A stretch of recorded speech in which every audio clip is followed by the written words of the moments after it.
You're about to hear a story filled with humanity, a journey that touches the heart of every listener. Every story on our channel carries a message of kindness, courage, and faith in what's good. If you feel that meaning too, leave a like, a comment, and subscribe to our channel, because even a small action from you can bring a little bit of hope to someone out there who truly needs it. Thank you for being here. Now, let's begin the story. The rain had been falling for hours over Maple Junction, a forgotten town halfway between two cities no one cared to visit anymore. The platform lights flickered in the downpour, their yellow glow bending and breaking through the mist. Lucas Davis, a retired Navy SEAL, sat on the worn wooden bench beneath a rusty overhang, his jacket damp and his boots stained with mud. Beside him, Ranger, his German shepherd, lay curled on the wet concrete, his ears twitching every time thunder rolled across the valley. It was a quiet night, too quiet, except for the rhythmic clatter of raindrops and the distant hum of a waiting freight train. Lucas was used to nights like this, lonely, heavy, filled with a strange peace that only men who had seen too much could understand. He had taken the night shift as a volunteer security guard at the station, not for the pay, but for the silence. After years of chaos, Maple Junction was the kind of place where time seemed to forget to move. Yet something in the air tonight felt different. Ranger lifted his head, nose twitching, his eyes narrowing toward the end of the platform. Lucas followed his gaze and saw a shadowed figure sitting under the farthest lamp, barely illuminated through the curtain of rain. A man hunched over, soaked to the bone, clutching a small suitcase. Lucas approached slowly, the sound of his boots splashing through puddles. "Evening," he said calmly.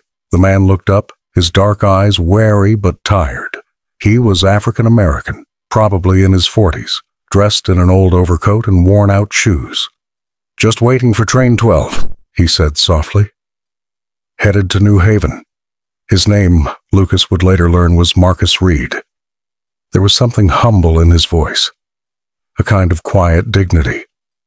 Lucas nodded. "It's running late," he said.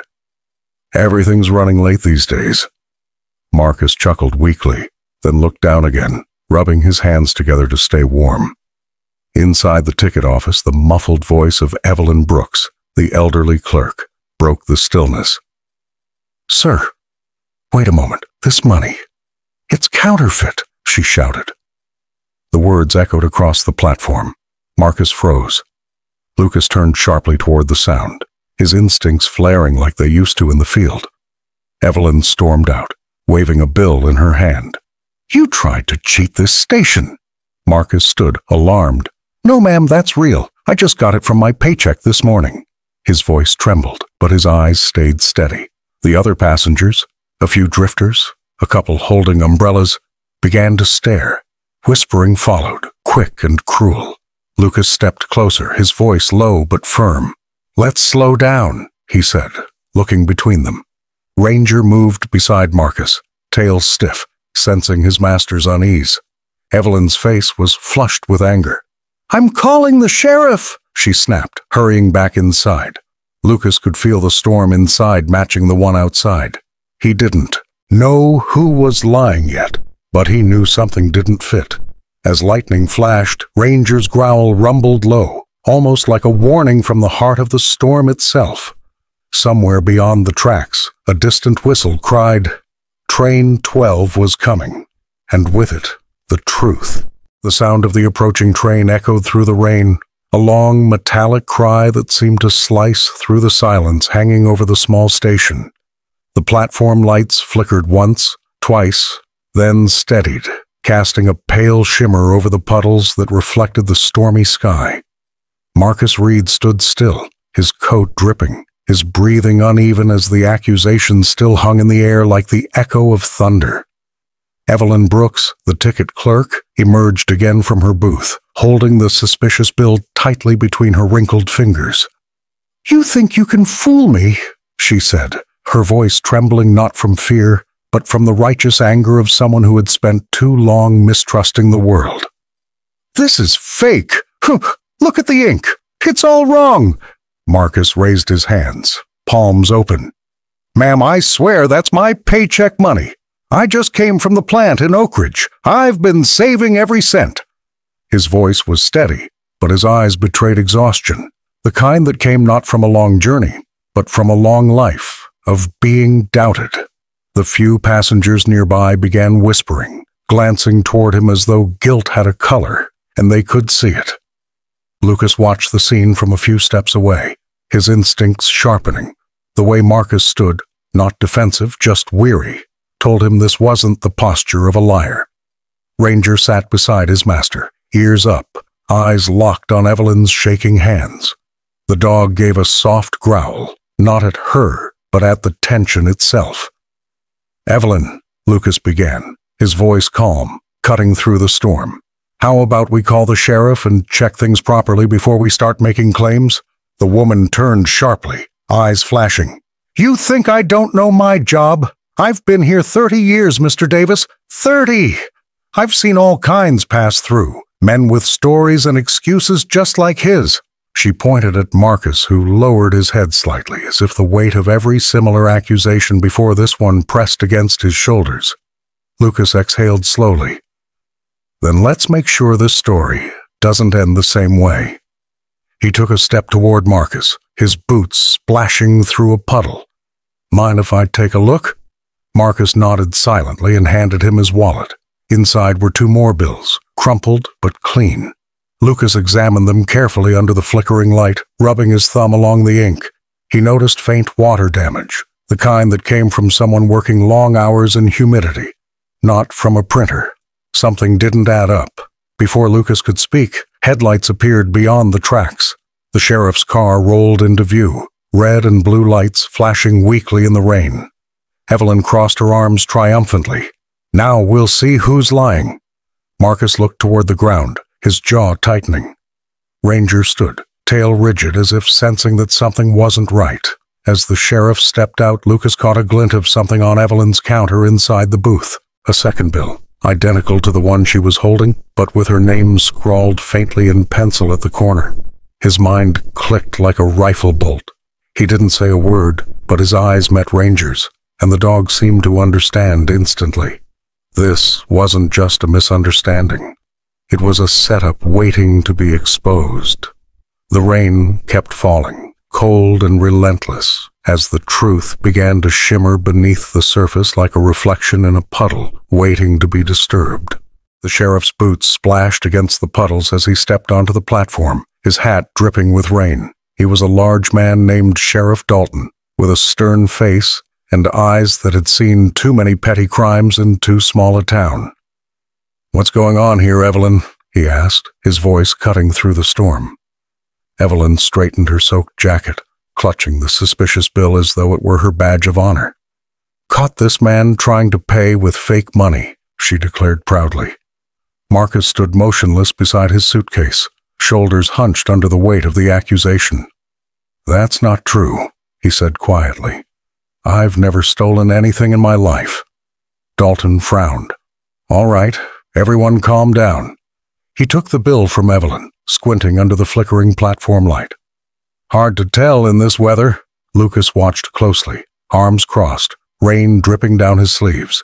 Ranger sat by his feet, eyes never leaving the counter of the ticket booth where that second bill still lay hidden. Lucas took a slow breath. He'd learned long ago that truth often hid in plain sight. It just needed someone to look where others refused. "Sheriff," he said evenly, "mind if I take a quick look inside the office?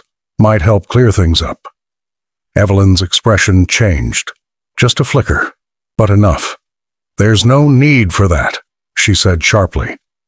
"I already checked my drawer. Everything's fine." Lucas tilted his head. "All the same, humor me." Without waiting for permission, he stepped inside, Ranger following. The small room smelled of old paper, coffee, and bleach. On the desk near the register sat the second bill, crumpled and damp. Lucas picked it up gently. "Interesting," he murmured. "2 identical counterfeit bills, huh? What are the odds?" He held it under the light, and there, faint but visible, were small pencil marks near the corner. Letters E.B. He turned back toward the platform, Evelyn's face drained of color. That's nothing, she stammered. Probably from earlier today. But the sheriff's gaze had already hardened. E.B., he said slowly. Evelyn Brooks? She opened her mouth, but no words came. The rain seemed to pause for a heartbeat as truth struck like lightning. Lucas stepped closer, voice low but firm. You switched the bill, didn't you? You've been taking cash from travelers, marking the fake ones to keep track of what you could skim. Marcus just happened to be the one who noticed. The old woman's lip trembled. I didn't mean to. She stopped as tears mixed with the rain on her cheeks. I can't live on this salary anymore. I thought I could get away with it once or twice. The sheriff sighed, heavy and tired. You could have asked for help, Evelyn. He took her gently by the arm. Marcus stood silent, watching her being led away, sadness replacing anger. Lucas turned to him, offering a hand. You don't owe anyone an explanation, he said softly. You just keep walking your road. Marcus gripped his hand firmly. You too, soldier. The train's whistle screamed through the rain, long, haunting, final. As Marcus stepped aboard, he turned to see Lucas and Ranger standing side by side, the stormlight shining off their silhouettes. Ranger barked once, as if saying goodbye. The train began to move, wheels clanking on the slick steel rails. Evelyn was taken into custody, her shadow swallowed by the mist. Lucas looked up at the fading lights of the caboose, the echo of its whistle fading into the night. Justice doesn't always roar, he murmured, patting Ranger's head. Sometimes it just whispers through the rain. By the time the rain stopped, the world seemed to breathe again. The sky over Maple Junction turned from black to a faint steel blue, then slowly opened into the first blush of dawn. The storm had washed away the grime from the tracks, leaving them glistening under the pale morning light. Lucas Davis stood on the empty platform, his jacket still damp, a faint steam rising from its shoulders as the first warmth of sunlight touched it.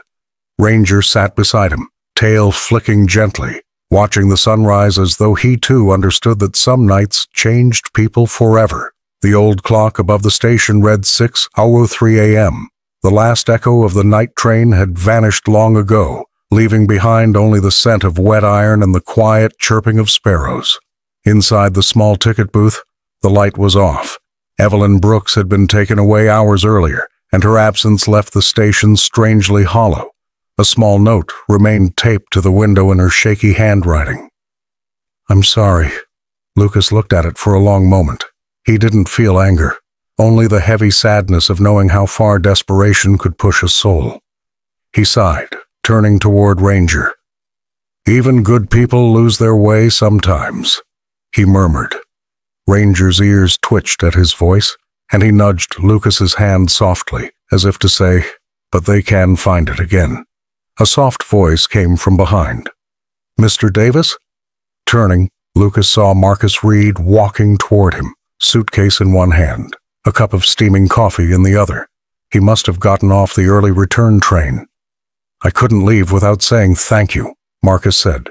You didn't have to help me, but you did. Lucas smiled faintly. You didn't need my help, Marcus. You just needed someone to listen. The man chuckled, setting the coffee down beside him. Still, he said, if more people were like you, and that dog, maybe the world would be a little less cold. The two men stood quietly, watching the sunlight creep along the rails. A few early commuters arrived, carrying briefcases and sleepy smiles, unaware of the small storm of truth that had passed through their station the night before. The air smelled clean, like the kind of morning that forgives. Marcus adjusted his coat. I'll be heading home, he said softly. My mom's waiting. Lucas extended a hand. Then don't keep her waiting. They shook hands firmly, a gesture of respect between two men who had learned that dignity sometimes survives only because someone else defends it. As Marcus boarded the next train, Ranger barked once, a farewell, or perhaps a benediction. The engine roared to life, wheels grinding softly over the glimmering tracks. The sunlight spilled across the platform, bright and warm. Lucas watched until the train disappeared around the bend, then looked down at Ranger. "Come on, buddy," he said quietly. "We've got another day to guard." The dog wagged his tail, and together they walked down the platform, their shadows stretching long and peaceful across the waking town. Behind them, the sign above the ticket window swayed gently in the morning breeze. The name Maple Junction gleamed in gold letters under the new light, a place once burdened by suspicion, now quietly redeemed by the simplest of acts, the courage to do what was right.